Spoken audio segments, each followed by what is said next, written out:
ஒரு சவரன் தங்கம் 1,20,000 விற்கிற இன்னைய நிலைமையில இந்த பூமியில எப்படி தங்கம் உருவாச்சு அப்படிங்கிற கதையை தாங்க இந்த காணொலி பதிவுல பார்க்க போறோம். இன்னைக்கு நாம தங்கம் இவ்வளோ அதிக விலை கொடுத்து வாங்குறதுக்கான காரணம் என்னன்னா, இதை தோண்டி எடுக்கக்கூடிய செலவுகள் அதிகம். அது மட்டும் இல்லாம இது பூமியினுடைய ஒரு அரிய வகை தனிமமும் கூட அப்படின்றது நம்ம எல்லாருக்குமே தெரிஞ்சிருக்கும்.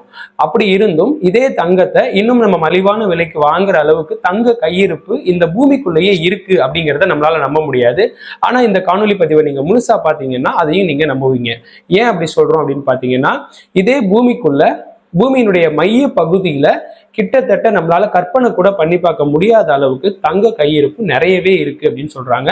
அது எந்த அளவுக்கு இருக்குன்னா, ஒட்டுமொத்த பூமி மேற்பரப்புல நீங்க 1.5 அடி உயரம் இந்த தங்கத்தை நிரப்ப முடியும், தங்க போர்வையாலேயே போத்த முடியும். அந்த அளவுக்கு இதுல கோல்டு இருக்குன்றதையும் அவங்க சொல்லியிருக்கிறாங்க. இதெல்லாம் யார் சொல்லியிருக்கிறாங்க அப்படின்னு பார்த்தீங்கன்னா, அமெரிக்காவுடைய நேச்சர் இன்டர்நேஷனல் சயின்டிபிக் மேகசின் அப்படிங்கிறவங்க சமீபத்தில் என்ன பண்ணாங்க அப்படின்னா, அமெரிக்காவோட அந்த ஜேம்ஸ் வெப் தொலைநோக்கின்னு படிச்சிருப்பீங்க. அந்த ஜேம்ஸ் வெப் தொலைநோக்கியினுடைய உதவியால அவங்க ரீசெண்டா 2 பிளானட்டை ரிசர்ச் பண்ணாங்க. ஒன்று பார்த்தீங்கன்னா இந்த GRP 230307A அப்படிங்கிற ஒரு பிளானட். அதே மாதிரி அந்த பிளானட் மாதிரியே இருக்கக்கூடிய இன்னொரு GPR பிளானட்டையும் அவங்க ரிசர்ச் பண்ணாங்க. அந்த 2 பிளானட்லயுமே பார்த்தீங்கன்னா நியூட்ரான்கள், ரொம்ப மில்லியன் கணக்கான நியூட்ரான்கள் அந்த பிளானட்ல இருந்ததா அவங்க சொல்றாங்க. அந்த பிளானட்ஸ்கள் என்ன பண்ணியிருக்கு அப்படின்னு பார்த்தீங்கன்னா, ஒரு ஃப்ராக்சர் ஆஃப் செகண்டுக்கு ரொம்ப கம்மியான செகண்ட்ஸ்ல ரெண்டுமே ரொம்ப ஃபாஸ்டா மோதி இருக்கு. அந்த மோதின நிகழ்வால ரெண்டுலையுமே நியூட்ரான்கள் இருந்ததுனால 2 பிளானட்டுமே பார்த்தீங்கன்னா ரொம்ப பயங்கர வேகத்துல மோதும் பொழுது அந்த நியூட்ரான்கள்ல அணுக்கரு இணைவு ஏற்பட்டு அந்த நியூட்ரான்களோட பிணைப்பு மூலமா அதுல அரிய வகை தனிமங்கள் உருவாகுது அப்படிங்கிறத அவங்க ஃபைண்ட் அவுட் பண்ணாங்க. அப்படி உருவான அந்த அரிய வகை தனிமம் தான் எது அப்படின்னு பார்த்தீங்கன்னா, பூமியினுடைய இப்போதைய ரேர் சோர்ஸா இருக்கக்கூடிய தங்கம், அதுக்கப்புறம் பிளாட்டினம், அந்த மாதிரிலாம். ஸோ ஓகேவா? ஸோ இந்த மாதிரியான ஒரு நிகழ்வு ஏற்பட்டு அது மாதிரி ஒரு ரேர் மெட்டீரியல் ஒன்று உருவாகுது அப்படின்னு சொல்றாங்க. இது எல்லா பிளானட்லயுமே இருக்குமானா, சில பிளானட் மோதும் பொழுது நேச்சுரலா இரும்பு கூட கிடைக்க வாய்ப்பு இருக்குன்னு சொல்றாங்க. சில பிளானட்ஸ்ல பாத்தீங்கன்னா வேற மெட்டீரியல்ஸ் உருவாகவும் வாய்ப்பு இருக்கு.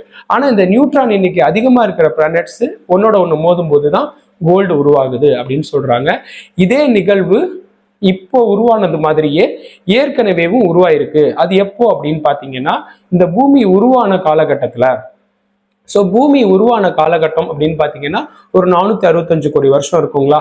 அந்த வருஷத்திலேயே பூமி நெருப்பு பந்தா இருந்த பொழுதும் இதே மாதிரியான நிகழ்வுகள் நடந்திருக்க வாய்ப்பு இருக்கு.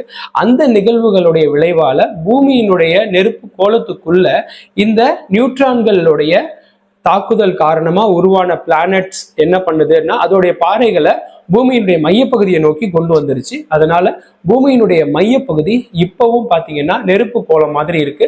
அதுக்குள்ள கோல்டும் நிறையவே இருக்கு அப்படின்னு சொல்றாங்க. அது எவ்வளவு நிறைய இருக்குங்கிறத நீங்க போக போக புரிஞ்சுப்பீங்க. அந்த கோல்டு இன்னமும் பூமியினுடைய மையப்பகுதியில தான் இருக்கு.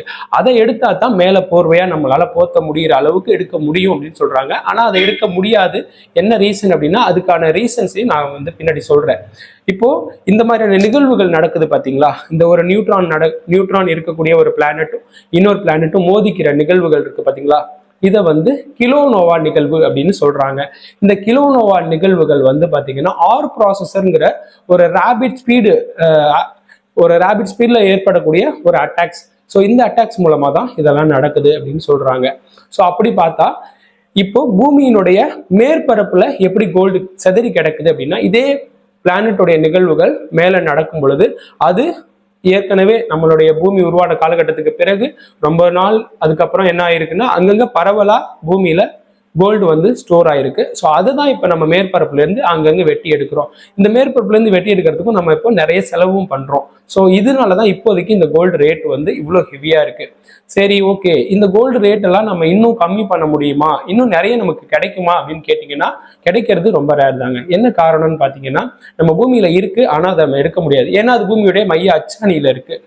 ஒரு உதாரணத்துக்கு சொல்லணும் அப்படின்னு பாத்தீங்கன்னா, பூமியில இந்த கோல்டு எங்க ஸ்டோர் ஆயிருக்குன்னா மைய பகுதியில இருக்கு. அந்த மைய பகுதிக்குள்ள நம்ம போகணும்னு வச்சுக்கோங்களேன், என்ன பண்ணணும் அப்படின்னா, கிட்டத்தட்ட பூமியினுடைய மேற்பரப்புல இருந்து தொலையிட்டு நாம கிட்டத்தட்ட 3000 கிலோமீட்டர் பூமிக்குள்ள போகணுங்க. மைய பகுதிங்கிறது 3000 கிலோமீட்டர்.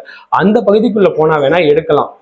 அந்த அளவுக்கு நம்மளால போக முடியுமான்றத ஏற்கனவே ரஷ்ய சயின்டிஸ்ட் எல்லாமே பார்த்தீங்கன்னா இந்த கோலார் சூப்பர் ஹோல் அப்படின்னு சொல்லிட்டு ஒரு ஒரு ஓட்டை ஒன்று ட்ரை பண்ணாங்க.